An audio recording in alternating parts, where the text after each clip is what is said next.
saya punya kitab fikih itu dikarang satu orang itu jumlahnya 20 jilid. Per jilid itu segini. Jadi satu meja ini dikarang satu orang. Itu mulai yang presisi, yang detail sampai yang khayal. Yang khayal juga ada. Yang khayal itu tadi beliau banyak menghayalkan diri. Suatu saat Anda datang ke Mekah itu hanya butuh waktu 20 menit. Zaman itu belum ada pesawat. Lalu boleh gak jamak? Boleh gak nakal? Nakal itu begini. Sampai orang kaya punya jet pribadi, misalnya ada Ronaldo masuk Islam, orang kaya. Itu bisa gak puasa? Karena begini. Misalnya dia orang, contohnya orang Arab. Orang Arab, jangan orang. Ya contohnya itu dibalik saja. Di sini itu kalau imsak jam berapa? Imsak Ramadan jam berapa? 3:30 aja biar aman ya. Kalau 3:30 kan masih imsak. Dia terbang ke Mekah. Jadi orang sini puasa jam 5 kan mulai puasa. Dia terbang ke Mekah kan masih malam. Makan terus dia. Mekah mau ada matahari terbang lagi ke barat. Karena dia menghindari berstatus puasa. Atau sebaliknya dia orang Mekah jam 12 puasa. 12 siang puasa. Dia, wah kalau 6 jam lagi buka, bisa barabe saya. Terbang ke Indonesia. Ke Indonesia terbang baru 1 jam, di sini sudah buka. Itu khayal. Jadi itu ada khayalnya. Itu lama dulu, sebelum ada pesawat sudah mengkhayal gitu. Bolehkah orang yang di Masyriq ke Maghrib demi itu? Kalau Anda jadi Raja Salman, jam 1 kok sudah nggak kuat apa? Puasa, itu diberi saran terbang ke Indonesia. Itu kalau pakai jet kan nggak sampai 9 jam, 1 jam ke Jakarta. Sudah ada wow akbar. Bukan, boleh enggak? Lo mau kamu enggak bilang, oh enggak boleh. Wong di Jakarta sudah huruf samsi. Masa sudah matahari terbenam orangnya enggak boleh? Bukan. Lah ya. Apa? Kalau resikonya gini, sampean mungkin nggak mikir. Resikonya gini, kalau dia berstatus musafir, bolehnya buka karena musafir. Pertanyaannya dia wajib bayar. Kan musafir bolehnya kodok nanti harus bayar. Tapi kalau dia buka normal kan tidak harus bayar. Beda, efek pakainya beda.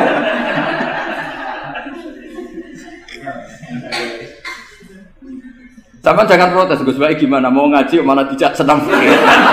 Ini kan ngajinya para dosen, para pegawai. Jadi harusnya itu jadi mufti, ngaji untuk jadi mufti. Bukan ngaji untuk mendengarkan.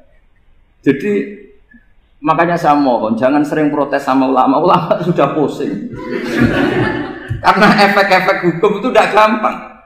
Kayak tadi misalnya, kalau dia boleh buka atas nama musafir, resikonya wajib bayar. Masalahnya Raja Salman ini mau enggak gitu. Dia inginnya. Maka pertanyaannya itu kitab yang milik saya tadi yang 20 jilid tadi. Ulama itu mulai dulu sudah membayangkan bagaimana kalau suatu saat ada satu kendaraan. Kenapa ulama bisa membayangkan itu? Karena ada buruk. Meskipun mereka nggak numpak buruk, hanya Rasulullah, tapi kan bisa membayangkan ada toyul waktu. Waktu itu bisa dilipat. Karena ulama dulu ahli astronomi, jadi bumi itu bulatnya gini, muternya gini. Berarti suatu saat ada satu ilmu di mana orang ngambil satu posisi terus melewati toyul waktu, ngalami lintasan waktu. Mulai dulu itu sudah dibicarakan. Pertanyaannya lalu status orang ini kayak apa? Misalnya tadi orang Mekah ingin cepat buka terbang ke Indonesia. Orang Indonesia menghindari imsak, misalnya 3:30, dia belum sahur. Wah kalau saya di Indonesia ini sifatnya sahur. Wah saya tak terbang ke Mekah. Enak kan terbang di Mekah ternyata masih jam 8. Wah bisa makan sepuasnya jam 8 malam tentunya jam 20. Kan enak dia. Bar wareg balik ke Indonesia terus jam 1 siang. Jam 1 siang kalau ingin cepat buka terbang ke timur. Langsung buka. Berarti dia kira-kira puasa aja 3 jam. Tapi terus ya mungkin kalau sampean, tahu kok sudah repot-repot ngono tinggal turu ndelok sinetron kok buka dhewe. Itu tidak hukum, saran itu namanya apa? Kalau hukum tetap tadi yang dikatakan puasa adalah imsak, mulai jam imsak sampai hurubus. Lalu pertanyaannya lagi, hurubus samsi sampai imsak itu konversi jam apa nyata-nyata hurubus samsi? Kalau yang diliwati khotul istiwa itu nyata, fi'lan kalau dalam bahasa Arab fi'lan awaqiyah. Tapi kalau Anda orang kutub, saya sering kirim-kiriman surat sama mufti-mufti yang ada di Timur Tengah, di Eropa, konsultasi maksudnya. Orang kutub itu kan tidak ada matahari, tidak ada apa-apa. Jika kalau Anda baca kitab di kutub, mesti Gus Bak jangan pembohong. Misalnya orang kutub ngaji saya, kamu harus subuh sebelum matahari terbit. Sekali matahari terbit, waktunya hilang. Duhur setelah matahari agak ke barat. Asar kalau matahari terbenam hilang waktunya. Mereka mesti bilang mataharinya di mana? Maka pertanyaannya, boleh gak mengkonversi waktu untuk orang kutub? Jadi misalnya pola umum subuh jam 4:30, berarti antara subuh dan qadha itu 1 jam setengah. Subuh sama zuhur polanya berapa berarti? Kalau 4:30 sampai jam 12 itu 6 sama 7:30. Berarti ya kira-kira habis subuh nunggu 7 jam setengah baru zuhur, nunggu 3 jam baru asar, nunggu 3 jam baru maghrib. Berarti waktu puasa kira-kira antara jam 4 sampai jam 6. Berarti berapa jam itu? 12 sama 2 14. Oke, berarti orang kutub harus puasa 14 jam. Tidak bergantung waktu mata. Tapi ada lagi pertanyaan lucunya gini, lalu 14 jam itu dimulai dari mana? Apa asal 14 jam? Apa harus ada konsensus setarnya? Masih ada PR lagi. Menurut kamu gimana? Ada konsensus setarnya dimulai jam 4 dini hari. Apa asal jumlahnya? Imsak 14 jam. Mikir lagi kan? Itu di Denmark itu ada satu musim di mana siang terus sampai sekian bulan. Siang terus sampai orang sana itu capek. Kenapa ada siang terus? Logikanya kan tadi bumi itu saya juga belajar falak, belajar astronomi. Kalau tepaan kamu di sisi yang barat agak utara atau agak selatan, matahari ini nyentron terus. Jika bumi molak-malik ya kamu kesentron terus karena kita ini kan tepaan di katulis istiwa, di khotul istiwa. Sebenarnya katulis istiwa itu bahasa Arab dari kata khotul istiwa. Khotun itu garis, istiwa itu tengah. Lah, Islam itu oleh Allah memang dipilih di tempat paling top yaitu Mekah. Mekah Ka'bah itu surratul ardi. Jadi sebelum ditemukan ilmu astronomi itu Nabi sudah ngendikan Al-Ka'bah surratul ardi. Ka'bah itu pusarnya bumi. Jika di Ka'bah itu satu-satunya area yang terbebas dari medan magnetis. Karena dari utara dan selatan benar-benar di tengah. Maka potensi jam paling akurat di dunia itu ya hanya jam yang di Mekah itu. Karena apapun akuratnya teknologi di Amerika atau Jerman, karena jam itu dari logam tetap ketarik medan magnetis, entah berapa 00, tetap kena. Misalnya jam di Jerman, lebih dekat mana kalau Jerman? Mesti ketarik medan magnetis, entah berapa kadarnya, karena materi jam dari logam. Sementara di Mekah, karena di tengah, itu terbebas dari medan magnetis. Nah, sehingga yang segaris dengan Mekah, kayak Indonesia, itu semuanya khotul istiwa.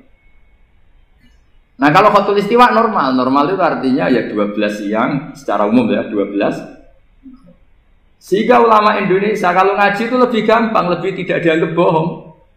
Karena ya ada terbitnya matahari, ada zawalus samsi, ada hurubus samsi. Coba kalau kitab itu Anda baca di kutub utara sama kutub selatan, murid kamu bingung semua. Ini gimana Ustadz, tidak ada matahari kok semuanya diukur pakai matahari. Lalu pertanyaannya dikonversi kan? Pertanyaannya kalau dikonversi pakai apa? Asal 14 jam, apa harus sepakat dimulai jam berapa? Milih mana? Milih sepakat. Pertanyaannya kalau sepakat, ukurannya siapa yang jadi ahlul halli wal aqdi?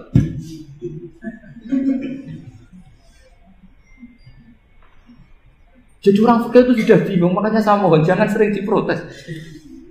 Saya pernah ketemu ulama, saya kan sering ikut komunitas di New York, itu andekan dibur, itu pas persis Ka'bah. Di buminya itu kalau dibur itu pas persis Ka'bah. Lalu pertanyaannya, ada kiblat tidak di sana? Ya bumi kan gini ya. Kalau dalam bahasa falak itu ada rubuk namanya. Rubuk itu bumi yang sewaktu itu hanya yang seperempat. Ya bumi yang sewaktu itu hanya seperempat. Jadi kita sekarang siang, berarti yang baru siang hanya seperempat bumi. Nanti yang malam ya hanya seperempat bumi. Ya, misalnya sekarang kita di sini siang, di Arab Saudi kan belum, ini masih setengah 6. Ini sekarang di Arab Saudi baru. Lah itu ada daerah di mana dengan Ka'bah itu pas atas sama bawah. Harusnya kan bebas arah. Apa? Bebas arah. Lalu orang sana sholatnya itu menghadap kemana? Pernah ulama New York itu minta fatwa ke Rabitatul Alam Al-Islami. Lalu kita harus menghadap kemana? Makanya dalam dunia anekdot ulama itu ada anekdot. Abu Nawas itu orang yang nggak pernah kalah debat. Dia tuh terkenal nggak pernah kalah debat. Tapi dia ada ilmuwan. Dia punya tetangga ilmuwan, punya pengaruh besar. Semua orang ngaji ke ilmuwan itu. Mantelnya bukan main, karena dia ahli falak, ahli astronomi. Mau nandingi dia tidak bisa, gak nandingi itu reputasinya jatuh. Orang itu berteori kalau bumi itu bulat-bulat. Kalau kamu jalan ke sini, maka akan ke titik yang suatu saat si profesor ini kemalingan, terus minta tolong Abu Nawas rumah saya kemalingan. Terus lari kemana malingnya? Ke timur. Setelah ke timur, larinya ke timur. Abu Nawas lari ke barat. Terus ditanya, sudah tak bilangin malingnya lari ke timur, kok kamu lari ke barat? Nanti ketemu di titik yang sama.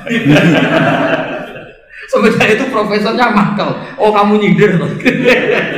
Artinya Abu Nawas gak terima. Teori Anda itu gak bisa. Secara keilmuan benar, tapi secara faktual gak boleh. Berarti kalau ada orang ngejar istrinya lari ke timur, dia harus tetap ke barat. Nanti ketemu di titik yang sama. Jadi malingnya tuh lari ke timur, Abu Nawas ngejar ke barat. Ketika ditanya profesornya, saya bilangin malingnya tuh lari ke timur, kenapa ada ke barat? Kata Anda nanti ketemu di titik yang sama, karena bumi bulat. Nah pertanyaannya gini, lalu kalau yang segaris itu ada arah enggak? Kayak New York tadi. Menurut kamu tetap berkiblat apa enggak usah? Loh kalau yang rubuk jelas. Loh gitu, kalau rubuk begini loh, misalnya begini, terus kamu di sini sama sini kan masih ada arah, tapi kalau sini sama sini masih butuh kiblat. Lalu sama tidak usah protes, orang fikih sudah pusing, tidak usah diprotes, karena yang dipikir itu macam-macam. Nah ya makanya ini kan, ini mengkaji ya, saya mohon ya kayak tadi, ini mengkaji, saya mohon saya cukupkan sekian, sementing apa ya, kita ada respeknya lah sama ulama. Jadi ulama itu susah, mikirnya susah, harus tanggung jawab di depan Allah, di dunia diprotes terus. Ya saya kira demikian. Assalamualaikum warahmatullahi wabarakatuh.